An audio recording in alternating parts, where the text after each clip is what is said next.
Boa noite, amigos. Iniciamos mais uma palestra na fraternidade. Hoje, com a presença do nosso companheiro Luiz Armando de Freitas Ferreira. Ele é um trabalhador da Casa do Caminho aqui de São Paulo. A nossa casa também fica na cidade de São Paulo, aqui nas proximidades da Vila Prudente. E temos todas as atividades que as casas espíritas em todo o Brasil têm.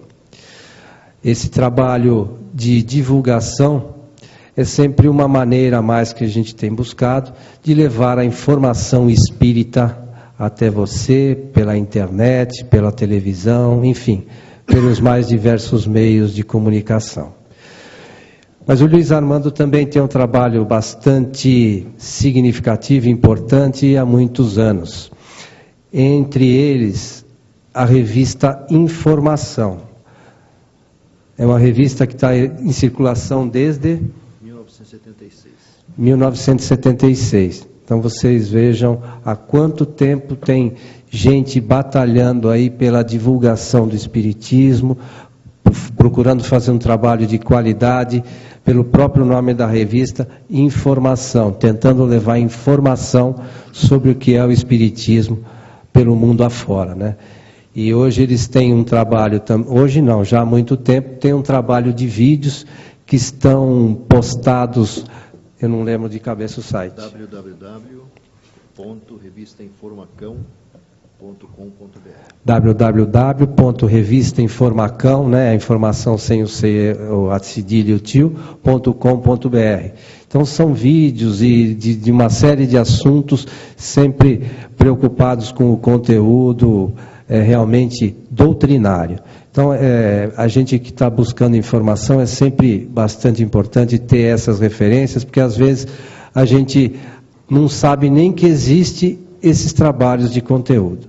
Mas hoje vocês vieram mais para ouvir a palestra do Luiz Armando, não eu ficar falando aqui, né? E o Luiz Armando vai falar para a gente na noite de hoje sobre a prece na ótica espírita. Por favor. Obrigado. Boa noite.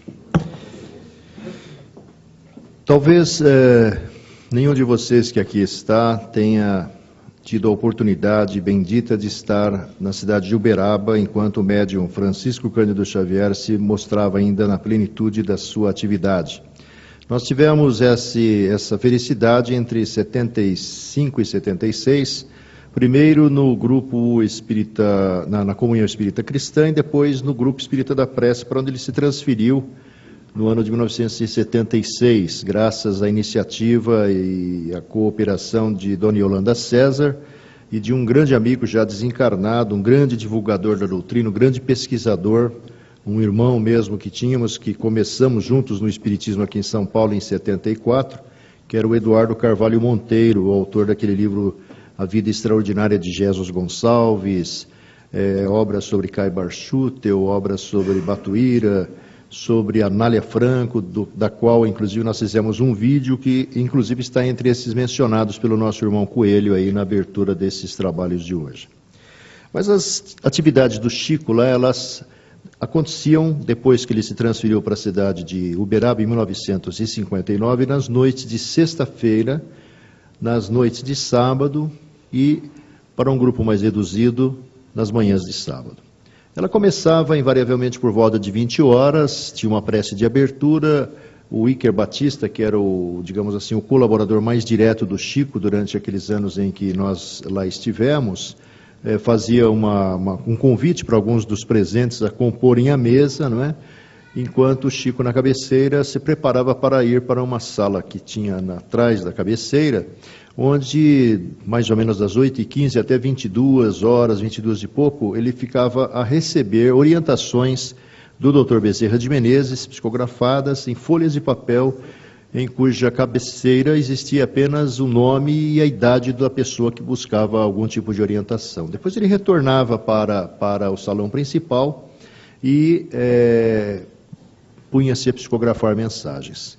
Mensagens de um conteúdo assim extraordinário, comentávamos até com o irmão Coelho aqui, trabalho sobre o qual nós inclusive fazemos uma pesquisa já há 4 anos, nós temos, juntamente com alguns companheiros do grupo Os Mensageiros, um programa na Rádio Boa Nova, apresentado nas tardes de terça-feira, às 13h30, com representação na madrugada da quarta, justamente apresentando essas mensagens. O subtítulo do programa é A História de uma Mensagem. Então a gente conta a história de algumas mensagens recebidas nessas reuniões públicas, não é, que aconteciam nos dias mencionados, e eram mensagens assim que traziam conforto, consolo, surpresa, emoção muito grande para aqueles que estavam presentes ali, porque invariavelmente num salão muito menor que esse, comprimiam-se pessoas oriundas, procedentes de várias regiões do país, invariavelmente que tinham perdido, surpreendentemente, o filho, a esposa, o marido, o pai, a mãe,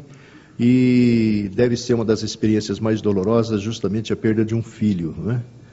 Todas as experiências são difíceis, mas perder um filho deve doer demais. A gente tem constatado isso nas mensagens, e essas mensagens, elas são o testemunho, são o documento de que a vida realmente continua. Como comentávamos aqui com o irmão Coelho, André Luiz, que surge na história do trabalho de Chico em 1941, para começar a publicar os primeiros livros em 43, começo de 44, né? O primeiro dos quais, Nosso Lar, que será daqui a pouquinho objeto aí de um filme que com certeza deverá trazer-nos assim as imagens que a computação gráfica permitem criar, do plano espiritual inferior, do plano espiritual superior, não tão superior assim, porque sabemos que Nosso Lar, na realidade, está nos limites, nas fronteiras que separam, talvez, o primeiro círculo que envolve a Terra, né? Porque a gente sabe que, como dizia Chico Xavier no programa Pinga Fogo, lá em 1971, são planos e subplanos, níveis e subníveis, se confundindo, se interpenetrando nessa realidade extrafísica que os nossos sentidos normais não conseguem apreender, mas talvez futuramente, com equipamentos sofisticados, né, que vão além daquilo que o nosso olho consegue capturar, poderão ser constatados. Mas aquilo que o André Luiz, um repórter realmente muito preparado, nos trouxe didaticamente a partir do Nosso Lar, que se desdobra nas diferentes obras, realmente já permitem os nossos homens de cinema, os homens de sensibilidade, traduzir em imagens, usando esses recursos da informática que aí estão, com certeza nos dando uma ideia mais precisa do que nos aguarda daqui a pouquinho, porque a única certeza que a gente tem da vida é que a gente vai morrer mesmo, né? Não tem o que possa nos enganar. É só a gente olhar o espelho de hoje, a fotografia de 10 anos atrás, que a gente vai ter a constatação que talvez esteja mais perto do que a gente imagine, a transferência, o abandono da carcaça, o abandono dessa estrutura que a providência divina nos disponibilizou para que a gente amadurecesse um pouco mais espiritualmente e crescesse mais espiritualmente.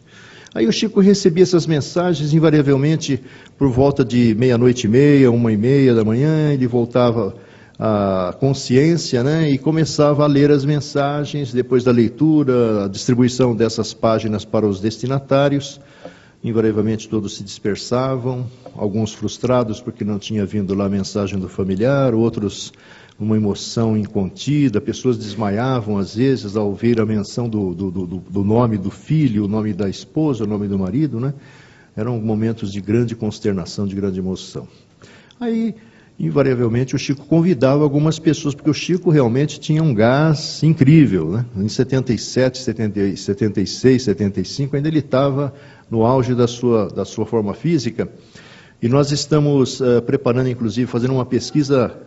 A gente já fez um vídeo sobre o Chico que está lá na internet, um vídeo muito multiplicado por outros sites espíritas, e nós agora estamos fazendo um trabalho para um seminário que nós vamos apresentar lá na casa em novembro, para encerrar os seminários que a casa mantém anualmente, e no dia 18 de setembro, na Feira do Livro Espírita da casa, nós vamos apresentar uma palestra sobre o Chico. Então, nós já tínhamos lido tudo, mas estamos revendo muita coisa e buscando aspectos realmente interessantes, além daqueles que o cinema conseguiu retratar, talvez não na cronologia correta, né? Porque quem conhece a história sabe que nem sempre aquilo que lá está marcado no tempo exato. Quem escreveu o roteiro pecou um pouquinho, talvez, por isso.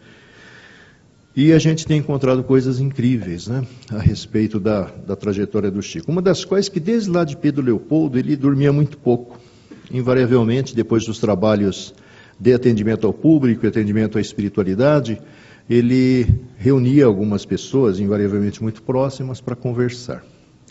E contam alguns amigos que, em certa ocasião, estavam eles reunidos com o Chico lá na sua casa, a essa altura já no Grupo Espírita da Prece, né? A casa dele ficava nos fundos dessa instituição, e conversava-se a respeito da prece. Falava-se sobre a eficácia da prece e sobre a beleza das preces. Alguns até condicionavam essa beleza à eficácia, à funcionalidade da prece, não é? Lembravam-se algumas preces de Emmanuel, preces muito bonitas, a prece de Cáritas, a prece de São Francisco, que é uma prece maravilhosa, né, ecumênica, né, porque todas as escolas religiosas invariavelmente a adotam assim como norma de conduta, não é? Alguém lembrou da prece do José Silvério Horta, um padre, entre os muitos padres que se manifestaram através de Chico, né, em que ele faz uma adaptação do Pai Nosso maravilhosa, diz mais ou menos assim: Pai nosso que estais nos céus, na luz dos sóis infinitos, Pai de todos os aflitos nesse mundo de escarcéus, santificado seja o vosso nome sublime, que em todo o universo exprime a paz, a concórdia e o amor. E por aí vai, ele vai a cada afirmação do Pai Nosso, ele vai colocando assim de uma forma muito poética a sua visão a respeito dele. E aí perguntaram para o Chico: e você, Chico, o que acha? E o Chico falou: olha, a prece mais eficaz e mais bonita é a prece que vem do coração. Às vezes basta um socorro, meu Deus, e antes que essa palavra reverbere nos planos superiores, o socorro já chegou àquele que está pedindo. Então, a prece é realmente um mecanismo muito pouco conhecido, muito pouco utilizado por nós, e o Espiritismo veio trazer uma contribuição bastante substancial a respeito do que é a prece, do sentido da prece, da formulação da prece, do mecanismo da prece. Se nós formos lá pesquisar o Livro dos Espíritos, nós vamos encontrar na terceira parte do Livro dos Espíritos, quem não sabe, o Livro dos Espíritos é dividido em 4 partes, né? As causas primárias, que começa lá com a extraordinária definição do que é Deus, a inteligência suprema do universo, causa primária de todas as coisas. O mundo espírita ou dos espíritos, a segundo livro, a segunda parte. As leis morais, a terceira, e esperanças e consolações, a quarta. São 1019, 1018 perguntas, dependendo da tradução, que contém, assim, informações as mais importantes, atuais para todos nós. No terceiro livro, que é as leis morais, o Kardec busca ouvir a espiritualidade a respeito da lei natural. O que é lei natural? Né? É aquela justamente que regula tudo que nos aproxima de Deus. E ele indaga da espiritualidade se seria válido uma abordagem, uma atualização das leis morais, com base inclusive naquela divisão do Moisés. Porque os estudiosos da filosofia, que é o estudo da vida, dizem que justamente a idade da razão, a era da razão, começa lá com Moisés, há mais ou menos uns 3.500 anos atrás, uns 1.500 anos antes de Jesus. A primeira revelação, segundo diz o capítulo 1 do Evangelho segundo o Espiritismo.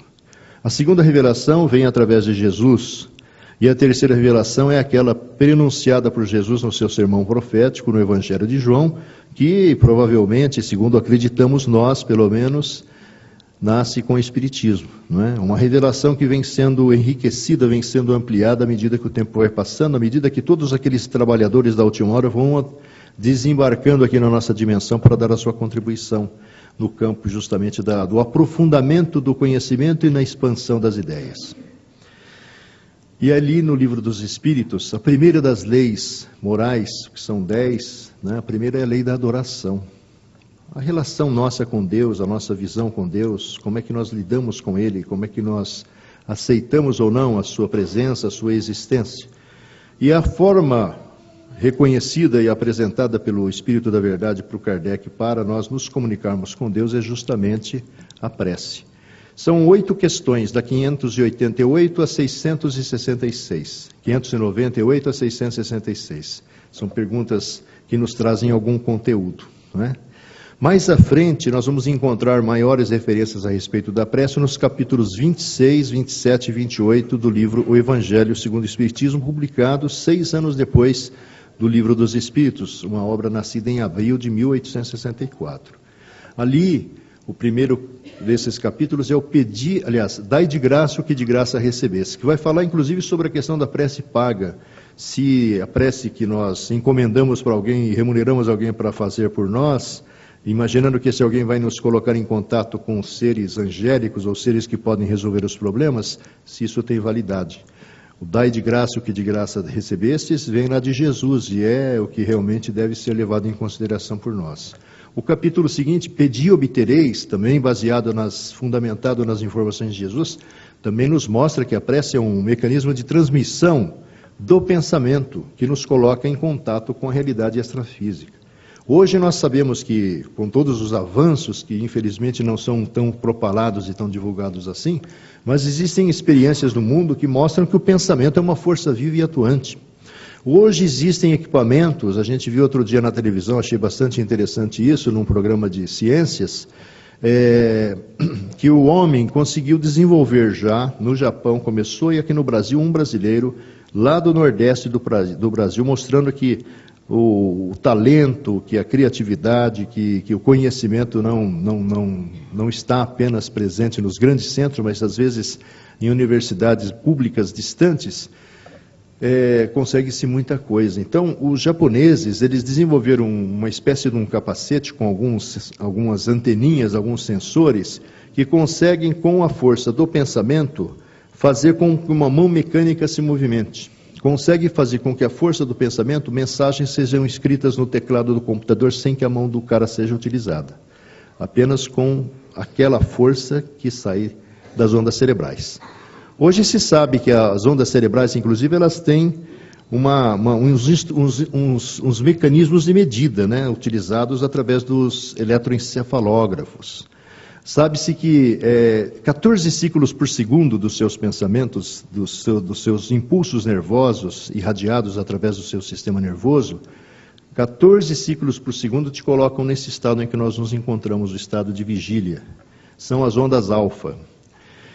Abaixo de 14, nós temos de 7 a 14, são as ondas beta. É aquele estado de sonolência que você não está nem dormindo, nem muito acordado. Abaixo disso, você já está entrando no sono profundo. Abaixo de 7 a 4, você está nas ondas teta. É o sono mais ou menos profundo. E o sono profundo mesmo vem abaixo de 4, que é as ondas teta. Delta, aliás. Então, hoje já se sabe tudo isso. Então, o brasileiro, o que ele fez? Ele pegou aquele capacete horroroso, pegou essas toucas de natação, colocou alguns sensores, desses sensores que hoje são tão utilizados em muitos instrumentos aí de controle, não é? E fez a mesma coisa que o japonês lá. E não é que o negócio deu um resultado incrível? Hoje várias empresas do mundo estão atrás do rapaz justamente para comprar a sua ideia, o seu aperfeiçoamento, a evolução da sua ideia. Mas o que está por trás disso? É o pensamento. Ele é uma força viva e atuante. O André Luiz, no livro Mecanismos da Mediunidade, escrito em 1959, um pouco depois do Chico e do Valdo terem recebido em cidades distantes aquele livro conhecido como Evolução em Dois Mundos, que é um livro extraordinário que mostra como é que nasceu tudo, não é? E como é que evoluiu tudo aqui na Terra. Um livro que responde questões cruciais para nós. Por que algumas pessoas são impossibilitadas de ter filhos? Por que a infertilidade? Um livro que vai mostrar como é que é a vida social dos desencarnados, onde o André Luiz vai falar, por exemplo, que 2/3 da população da Terra, estimada pela espiritualidade em 20 bilhões de seres no plano dos espíritos, 2/3, ou seja, quase 15 bilhões de seres não estão lá nos níveis superiores, estão justamente presos às preocupações que deixaram na retaguarda do plano físico de onde saíram. A maior parte está preso a compromissos das pessoas que ficaram na retaguarda. O 1/3 que sobra é que está muitas vezes trabalhando pelo restante no sentido de impulsionar a evolução espiritual e coletiva da Terra. Mas aí o que acontece lá no livro dos Espíritos, no livro Evangelho segundo o Espiritismo, além do pedir e obtereis, nós temos no capítulo 28 uma quantidade enorme de sugestões de Kardec sobre como formularmos preces. Preces pelos que desencarnaram, prece pelos que nasceram, prece pelos obsessores, prece por termos escapado de um perigo. São várias formas de prece que não são fórmulas para nós decorarmos, mas mostram que todas elas têm uma utilidade muito grande na vida de todos nós. Mas aí, aparentemente, está apenas o teórico, né? Nós avançamos para o século XX. No século XX, nós vamos encontrar, especificamente através da substancial e rica contribuição de Chico Xavier, nós não temos nem noção de como é rica essa contribuição, como dizia o nosso irmão, é um veio de ouro ainda a ser explorado pelas criaturas. A primeira grande contribuição é um livro quase que desapercebido, mas é tão rico de informações. O título dele é Cartas de uma Morta. Ele foi escrito, a sua, digamos assim, versão original em 1935. A mãe de Chico Xavier, Dona Maria João de Deus, que hoje já se sabe, quem leu há 2000 anos deve ter lembrança da Ana. A Ana era aquela escrava que trabalhava na casa do Públio Lentulus e da sua esposa, a Lívia, não é? E a Ana foi a pessoa que levou a Lívia para o cristianismo. Ela que, na realidade, na tentativa talvez de aplacar as grandes angústias da Lívia por causa da doença da Flávia, sugere a ela procurar Jesus. E a Lívia depois sugere a Públio Lentulus procurar Jesus. Lá no capítulo 5 do Há 2000 anos, nós temos uma descrição incrível desse encontro mágico que marcou tanto Emmanuel, que ele, em todas as aparições para aqueles que o visualizavam, médiuns de hoje, sempre se fazia notar como o senador Públio Lentulus. Não porque ele queria dar a ideia da sua superioridade, mas porque foi talvez o momento crucial da sua existência, porque ele esteve em Cafarnaum, às margens do lago de Genezaré, frente a frente com Jesus. E não precisou articular palavra, até porque, a exemplo do que acontecia com quem chegava perto do Chico, não sei, mas quem chegava perto de Chico Xavier, depois aí de Uberaba, não tinha quem não se emocionasse, quem de uma certa forma se descompusesse emocionalmente. Tal era a irradiação de amor que emanava daquele cara. Era uma coisa impressionante. Até um cidadão que foi se aproximar dele para matá-lo, na hora que chegou, na realidade desistiu do seu intento. Uma pessoa evidentemente perturbada. E ele comentou no ouvido do Chico, cochichou no ouvido do Chico, chorando, porque todos realmente se emocionavam muito, e o Chico simplesmente disse alguma coisa para ele e se afastou. Depois, alguém perguntou para o Chico, mas o que aconteceu com aquele senhor? Ele veio para me matar. E o que você disse a ele, Chico? Seja feita a vontade de Deus. E o homem se afastou, não é? Então o Chico realmente era, talvez não tanto, mas tinha um magnetismo que irradiava dele muito grande, tanto quanto Jesus. E é o que acontece lá no capítulo 5 do livro Há 2000 anos. Emmanuel não consegue pronunciar nenhuma palavra, mas Jesus como que penetra no seu pensamento e no seu coração e fala-lhe a respeito do seu problema naquele momento. Fala a respeito talvez da inutilidade, até certo ponto, daquele encontro, porque nada ia acontecer. Emmanuel não ia renunciar à sua condição de autoridade de Roma naquela região, Emmanuel não ia descer do seu orgulho, que vinha sendo, de uma certa forma, trabalhado pelo próprio sofrimento, não é? E nada aconteceria. Então, esse momento é realmente mágico, e por isso que Emmanuel se fazia notar daquela forma, porque aquilo lá foi determinante. Não naquele momento, porque Emmanuel vai morrer daí a alguns anos, no ano 70 da era cristã, em Pompeia, não é? Hoje Nápoles, naquele grande vulcão que explode ali e soterra a cidade que já tinha sido soterrada e continua na iminência de ser soterrada a qualquer momento se o vulcão Vesúvio entrar em erupção, não é?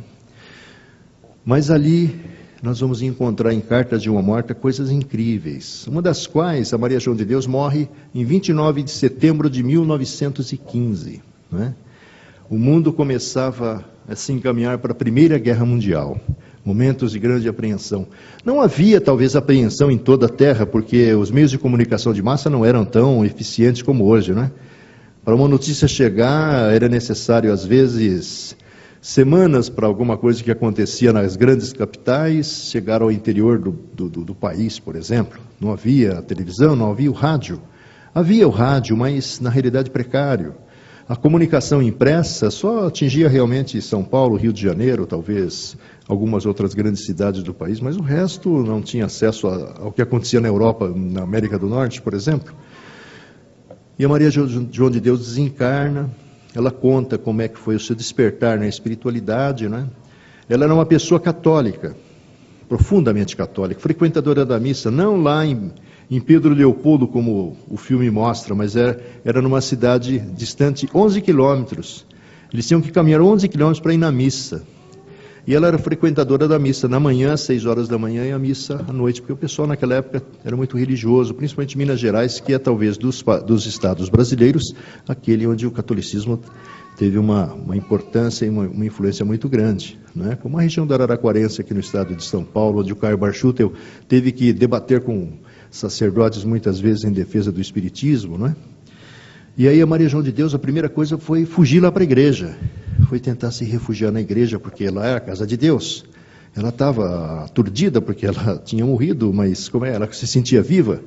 E ali, quando ela chega na igreja, ela vê uma realidade totalmente diferente. Não era aquela igreja quase que vazia que ela encontrava enquanto estava buscando o socorro das missas matinais ou vespertinas, não é? Ela, na realidade, viu uma casa de Deus repleta de pessoas nas mesmas condições que ela. E ela depois vai ser acolhida, socorrida, encaminhada, e muitas coisas interessantes ela vai relatar. Ela vai relatar, por exemplo, que ela teve a oportunidade, talvez até pelos méritos, porque como vemos, a Maria João de Deus não era só a lavadeira, pobre, humilde, que recebeu 9 filhos em seu ventre, entre os quais esse missionário chamado Chico Xavier, Francisco de Paula Cândido, não é? Que é o nome dele verdadeiro, não é? Francisco de Paula Cândido. Ele, na realidade, era o 5º, 6º filho dos 9 recebidos pela Dona Maria João de Deus, que desencarna em condições bastante sofríveis. Mas ela já era um espírito evoluído, lá atrás já era cristã, convertida, devotada a Jesus, não é? Que é um caminho da nossa iluminação. E aí o que acontece é que ela acaba tendo algumas experiências marcantes. Ela sempre, na sua condição de pessoa muito pobre, ela fascinava-se com o céu estrelado. E alguém lhe dissera que Saturno era a determinada estrela que iluminava o céu distante, e ela sempre teve vontade de, talvez, conhecer Saturno. E no livro ela conta que realmente o amparador espiritual que ela acompanhava, leva a conhecer Saturno, a leva a conhecer alguns outros planetas do nosso sistema, aparentemente desabitados, como a gente vê aí nas imagens que os nossos satélites trazem para a Terra, mas, como disse Chico Xavier, esses satélites que utilizam a câmera fotográfica, que usam a lente fotográfica, que usam o telescópio, que usam o microscópio, na realidade não são nada mais do que um prolongamento do olho humano, e o olho humano tem a limitação de apenas capturar aquilo que está aqui no nosso cérebro ajustado, né? Nós, por exemplo, sabemos que o cachorro enxerga mais que a gente, enxerga no escuro, por exemplo. Ele consegue ver o infravermelho e o ultravioleta. Nós precisamos dos equipamentos para isso. Nós sabemos que o som é captado pelo animal também muito mais do que nós. Nós não ouvimos nada além do ultrassom e do infrassom. Só ouvimos dentro de uma faixa muito pequenininha. Então, nosso corpo físico ainda é muito limitado. Então, o Chico tem razão. Tudo que nossos olhos conseguem perceber com esses instrumentos todos está condicionado à nossa percepção mental. Nós não conseguimos enxergar além disso, a não ser através do campo da intuição, não é? Que é um processo ainda em desenvolvimento em nós. E aí Maria João de Deus, entre outras coisas, vai contar, para encurtar essa parte, ela vai contar o primeiro momento que ela volta da esfera espiritual em que se encontra, na colina espiritual em que estava abrigada, para a Terra. E quando ela se aproxima da Terra, ela não vê aquela terra azulzinha que a gente vê nas imagens dos nossos satélites. Ela vê uma terra envolta numa nuvem cinzenta escura. Porque as vibrações dos encarnados, elas se somavam porque todos estavam angustiados, porque era a guerra. Era a guerra, talvez a guerra final, o extermínio final, né? Previsto lá no Apocalipse. Talvez fosse o Armagedon mesmo que estivesse acontecendo, 1918. Acho que nem aquelas armazinhas que se utilizavam permitiriam que isso acontecesse, né? Hoje, com as bombas atômicas, a gente sabe até que se explodiu uma porção aí, nós pulverizamos a Terra do espaço, né? Mas naquela época era só por causa da ignorância das pessoas, mas todos estavam angustiados. E uma coisa que ela observou e teve sua atenção chamada é que milhares de filetes luminosos na posição vertical se destacavam do meio daquela nuvem escura. Todos coloridos, cada um com uma tonalidade, alguns mais escuros, outros mais claros, alguns muito claros. E esses muito claros que irradiavam certa luminosidade, o instrutor espiritual que a sugeriu observasse aquilo que estava sendo percebido por ela, representavam as preces das pessoas. E aí o instrutor sugeriu, olha, fixe o seu pensamento num dessas irradiações, que não se confundiam, cada uma surgiam, apagavam-se, né? Um negócio assim, dá mais ou menos para a gente imaginar. E o que acontece é que quando ela se fixa num deles, ela vê na outra extremidade uma senhora ajoelhada. É uma mãe, uma desventurada mãe pedindo a Deus proteção para o seu filho, que lhe fosse poupado da guerra de extermínio que estava em evolução aqui na Terra. Então, vejamos que a prece não é uma projeção de uma ideia num lugar nenhum. Muito pelo contrário, ela tem um sentido. Mais à frente, alguns anos depois, 1935, 36, o Chico recebe o complemento do livro. Foi inclusive na casa do senhor Rômulo Joviano, seu chefe lá na Fazenda Modelo, onde aconteciam nas noites de quarta-feira reuniões do Evangelho no Lar. E a gente descobriu coisas interessantes sobre essas reuniões, né? Mas o que acontece na sequência é que em 1941, o Emmanuel apresenta ao Chico uma entidade espiritual e diz a ele, olha, esse companheiro vai acompanhá-lo durante algum tempo para que seja desdobrada, desenvolvida uma tarefa de esclarecimento daqui a algum tempo. E esse companheiro é justamente aquele que posteriormente a gente aprenderia a conhecer como sendo André Luiz, que não é o nome verdadeiro dele.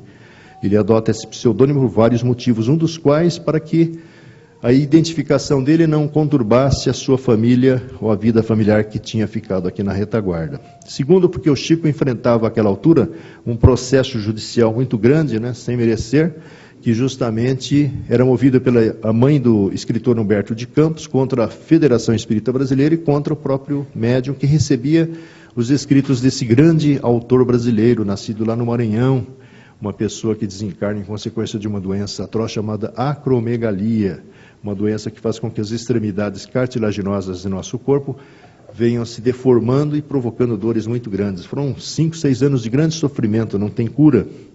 E ele desencarna em consequência disso. E macerado pelo sofrimento, pela dor, ele já tinha até se interessado pelo Espiritismo, porque ele também era católico convicto, né? Embora em 1932 ele tivesse pronunciado-se a respeito da mediunidade de Chico, porque em 1932 surge o Parnaso de Além Túmulo, que é um marco, né? 56 poetas deram a sua contribuição, e ali estavam registrados o nome de Olavo Bilac, Castro Alves, Casimiro Cunha, Guerra Junqueiro, Augusto dos Anjos, e os estilos eram os estilos dos autores. Então aquele caipira lá de Pedro Leopoldo, um cidadão muito humilde, não podia ter imitado aqueles estilos, era realmente alguma coisa estranha que estava por trás disso.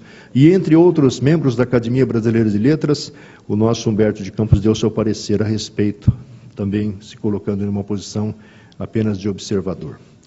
Mas aí, em 1941, ele começa a conviver com esse cara que a gente conheceria como André Luiz, e quando André Luiz transmite o seu primeiro livro, que daqui a pouco vai ser apresentado em filme, nós vamos ver que ele, depois de desencarnado, em consequência de uma tentativa de conter um processo cancerígeno que evoluíra por dentro dele, em consequência de um câncer, né, resultante do cigarro consumido continuadamente, ele, na verdade, permaneceu 8 anos, segundo o médium Chico Xavier, perambulando por regiões sombrias da espiritualidade. Até que um dia, não era religioso, não tinha sido religioso, não acreditava muito nessas coisas, ele se deteve a pensar, puxa vida, deve existir alguém que está por trás da ordenação de tudo, das coisas, e ele lembra-se das preces que a sua mãe lhe ensinara. E, caído no chão, com fome, com sede, sentindo frio, as mesmas sensações que tinha enquanto vivo, embora se sentisse numa realidade, parecia um pesadelo sem fim, ele faz uma prece. Não sabe quanto tempo, pelo que ele descreve lá no capítulo 3 ou 2 do livro Nosso Lar, mas De repente, a névoa que estava diante dele se dilui e ele vê um cidadão simpaticíssimo, chamado Clarencio, que estava ali esperando justamente a mudança da atitude mental dele, que foi justamente através da prece, porque a prece realmente muda o nosso ciclo de pensamentos. Mais à frente, no livro seguinte, Os Mensageiros, nós vamos ver a sua primeira tarefa na nossa dimensão, seguindo o espírito Aniceto. Eles, numa viagem que consome praticamente um dia de nosso lar até a nossa dimensão aqui, não é? Que começa ao amanhecer e vai terminar no entardecer na cidade do Rio de Janeiro, onde eles chegam utilizando o recurso da volitação, que começaram em Petrópolis, segundo ele conta, não é? E ali, André Luiz, tem uma surpresa, porque ele vê aquele burburinho das pessoas voltando do trabalho, aquela movimentação dos ônibus numa grande avenida da cidade do Rio de Janeiro, mas ele vê que todas as pessoas se faziam acompanhar por entidades do plano invisível, como se fossem realmente as sombras que os acompanhassem de desencarnados ligados a eles, pelo processo de obsessão, de perturbação espiritual, como o Livro dos Espíritos fala na questão 459. O Livro dos Espíritos, quando Kardec indaga, olha, os Espíritos veem o que nós pensamos e fazemos, o Espírito da Verdade diz, sim, muito mais do que imaginais, invariavelmente são eles que vos conduzem. Questão 459. Ele vê mais coisas ali que não compete agora falar, mas mais à frente eles vão até a casa de Isidoro e Isabel. E ali nós vamos ver uma outra forma de prece. O lar de Isabel, uma área muito modesta, muito simples, muito humilde, numa periferia do Rio, só está ocupado pela dona Isabel e os 3 filhos, 2 moças e um menino. O seu Isidoro era um desencarnado. Ele também estava lá. Por méritos, ele se fizera, protetor daquela casa, não é?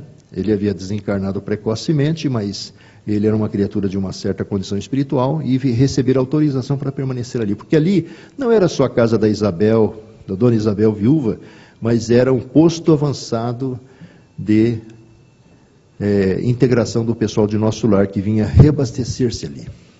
E esse reabastecimento se fazia através das preces que dona Isabel fazia diariamente, em determinado horário, acho que 6 horas da tarde, com os filhos, numa dependência mais modesta ligada à casa, que o filho menor achava que devia ser alugado, porque eles até passavam privações e necessidades, mas dona Isabel era uma pessoa muito, muito devotada à sua fé, à sua convicção.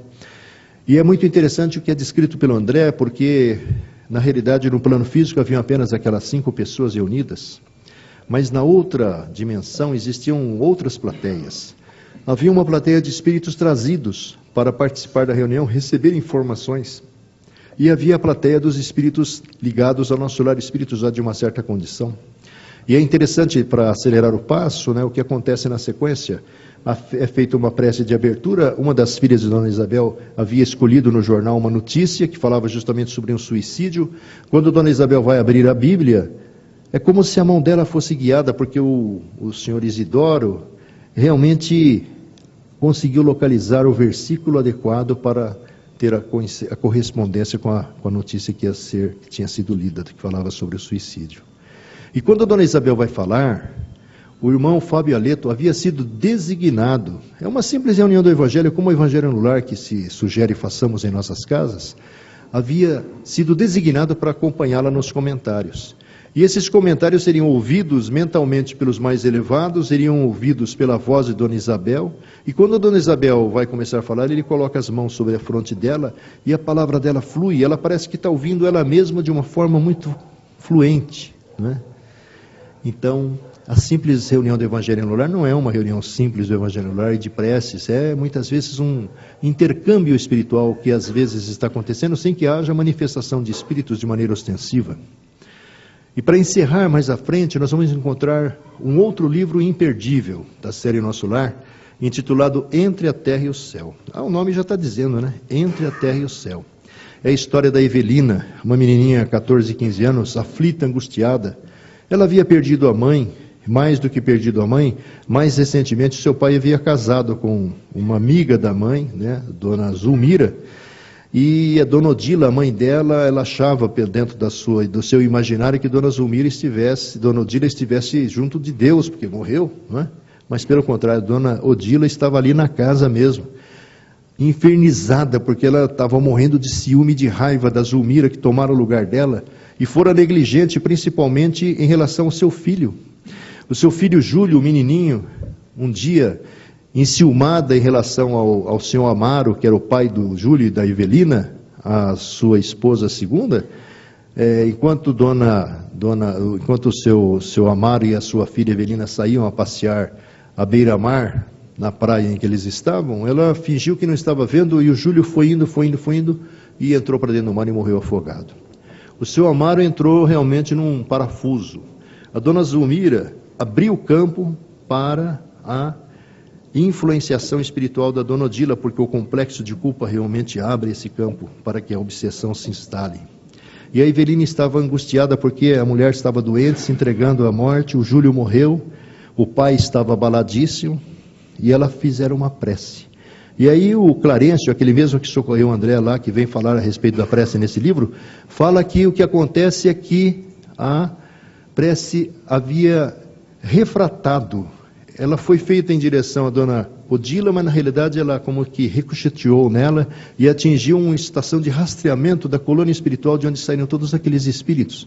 Ou seja, no plano espiritual, como a dona Maria João de Deus também disse que fazia, ela trabalhava numa dessas estações de rastreamento de preces, invariavelmente ligadas aos núcleos de onde nós saímos um dia para reencarnar nessa dimensão. Vejamos que a prece não é nada perdido, pelo contrário, é uma comunicação, uma formulação, é um requerimento que fazemos ao Criador e que atinge objetivos diferentes e traz-nos as respostas diferentes. Pedi e obtereis. Jesus nos garante. É claro que nós vamos receber na medida em que nós queremos receber, porque o que nós queremos receber nem sempre corresponde às nossas necessidades espirituais, né? E para encerrar os apontamentos de hoje, porque daqui a pouco todo mundo dorme, nós vamos lembrar um momento também especial. Chico Xavier, em 1966, passou por uma das grandes provas da sua vida. Ele havia viajado juntamente com o Dr. Valdo Vieira para Estados Unidos e Europa. Estava àquela altura da sua caminhada na cidade de Paris. Um acontecimento que ele jamais poderia supor que pudesse se dar nessa dimensão, né? Porque o Emmanuel, um dia lá atrás, tinha dito para ele que um determinado processo que se realmente esclareceu naquele dia, haveria de ser elucidado no dia em que ele estivesse nas escadarias do Louvre, em Paris. O Chico, quando ouviu aquilo do Emmanuel, falou: puxa vida, eu aqui, um modesto funcionário público, o que eu vou fazer em Paris? Quando? Só se for desencarnado em desdobramento espiritual. E não é que em 1965, alguns companheiros lá dos Estados Unidos financiaram uma viagem dos dois médiuns pelos Estados Unidos para fundarem algumas instituições espíritas para o lançamento de um livro espírita, que é o livro Ideal Espírita, um livrinho publicado hoje pela SEC, e depois eles foram para Londres, conhecer lá o movimento espírita de Londres, estiveram em Portugal, Espanha, Itália, e estiveram na França. Em 66 repetiram a dose. E o que acontece é que, justamente lá em Paris, já no fim da viagem, o Dr. Valdo Vieira comunica ao Chico que vai deixá-lo, vai para o Japão para fazer um curso de especialização, porque ele era médico e dentista ao mesmo tempo. E, na realidade, a história era bem outra. E largou o Chico falando sozinho, né? O Chico entrou realmente assim numa perturbação muito grande, porque estava sozinho, não sabia falar francês, mal falava o inglês, que ele tinha aprendido com o próprio Valdo, né, a essa altura. Mas o socorro veio, ele voltou para o Brasil, mas ficou muito desolado, até porque a convivência com o Valdo desde 1959, de maneira mais intensa, era muito promissora em relação à continuidade, porque o Chico sempre se fez perseguido pela ideia de que ele ia morrer cedo, não é? Na realidade, isso era uma apreensão dele. Isso não aconteceu, morreu com 92 anos, né? E aí, em outubro daquele ano, um grande amigo, professor Clóvis Tavares, da cidade de Campos, um grande professor de Direito Internacional, um homem que ele conheceu justamente no dia 12 de junho de 1936, na sede da Federação Espírita Brasileira.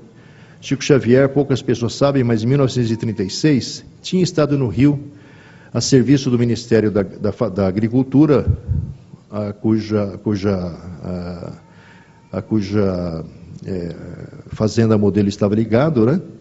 E lá ele acabou sendo absorvido pelos espíritas, que estavam impressionados com aquele jovenzinho, àquela altura, 1936, tinha 26 anos. e todos queriam conhecer Chico Xavier, e levaram ele para a Federação Espírita Brasileira, na Avenida Passos. Uma multidão de mais de 1000 pessoas se comprimia naquela noite, embora não tenha sido feita grande divulgação do que Chico Xavier estaria lá. E o Chico psicografou algumas mensagens. Aconteceu o que aconteceu com muitos, como eu disse agora há pouquinho. O Clóvis Tavares estava amargurado, ele entrou lá por acaso, ele na realidade ia lá de vez em quando, porque ele tinha perdido a sua noiva há pouco tempo atrás, a Nina Aroeira, uma moça de 19 anos. E ele lá fora justamente porque talvez através de Chico Xavier encontrasse alguma explicação. Ele nem sabia que o Chico estaria lá. E foi a primeira ideia que ocorreu nele quando viu que Chico Xavier estava lá. Aconteceram lá as psicografias, o povo se despediu, se dispersou, e alguns ficaram para falar com o Chico. Quando ele se aproximou do Chico, aconteceu o que aconteceu com muitos, como eu disse. Ele não conseguiu balbuciar nenhuma palavra. A emoção estrangulou a sua garganta e não falou nada, né? Bom, se separaram, alguns meses depois ele foi lá em Pedro Leopoldo. E aí renasce uma amizade de séculos, não é? Uma amizade muito intensa, e a gente vê isso justamente no livro 30 anos de Chico Xavier, ou 30 anos com Chico Xavier, ou então Amor e Sabedoria de Emmanuel, onde o Clóvis Tavares conta muitas das suas vivências com Chico. E percebendo o Chico lá em 66 de outubro, muito abatido, ele convida o Chico a passar alguns dias numa propriedade que ele tinha nas imediações de Campos, onde ele tinha fundado, sob a orientação da Alta de Souza e da Nina Aroeira, a Escola de Jesus, a Escola Jesus Cristo, que era uma instituição que abrigava crianças e desventurados do caminho. E aí o Chico concorda. Em janeiro ele chega, no dia 19 de janeiro ele chega no Rio, o Clóvis pega ele e leva até a cidade de Atafona, nas imediações da cidade de Campos, né? Uma cidade litorânea, e ali durante 10 dias o Chico Xavier se recompôs, se refez, mas não deixou de trabalhar. Ali ele recebeu a psicografia completa de um livrinho chamado No Portal da Luz, que é um livro que fala sobre a mediunidade. E, ao mesmo tempo, ele psicografou outras coisas. Na noite em que ele chegou, ele psicografou 2 mensagens. Uma do irmão do Clóvis, uma mensagem muito extensa, com vários dados particulares, e que deram ao Clóvis a certeza de que era o irmão, porque muita coisa particular estava colocada, e uma mensagem que é uma prece de um poeta português chamado João de Deus, com a qual nós vamos encerrar os nossos comentários de hoje. Ela é muito bonita, intitula-se Prece de Gratidão, e diz o seguinte: Senhor Jesus, pela bênção de tua doutrina santa, que nos apoia e levanta para o teu reino de amor, pela paz que nos ofertas, pela esperança divina que nos conforta e ilumina, bendito sejas, Senhor. Pela carícia do lar, doce templo de carinho, que nos concedes por ninho, céu na terra, campo em flor, pelo aconchego suave da afeição que nos aquece, pelo consolo da prece, bendito sejas, Senhor. Pelo tesouro sublime de graças da natureza, pela serena beleza do mar, do jardim da cor, pela fonte que entretece poemas de melodia, pelo pão de cada dia, bendito sejas, Senhor. Em tudo que nos reserves, à luz de cada momento, o nosso agradecimento, por tudo, seja o que for. Vivemos, Jesus, na alegria de encontrar-te, cantando por toda parte, bendito sejas, Senhor. Que Ele nos abençoe.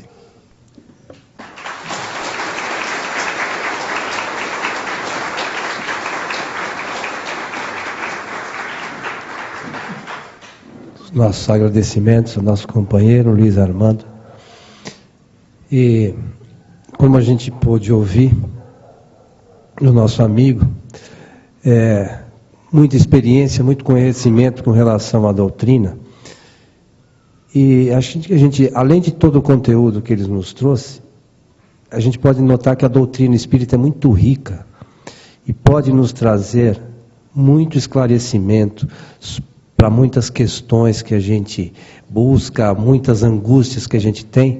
O Espiritismo tem as informações, mas a gente precisa buscar, né? Não é a gente ficar esperando em casa as coisas acontecerem, elas não vão acontecer.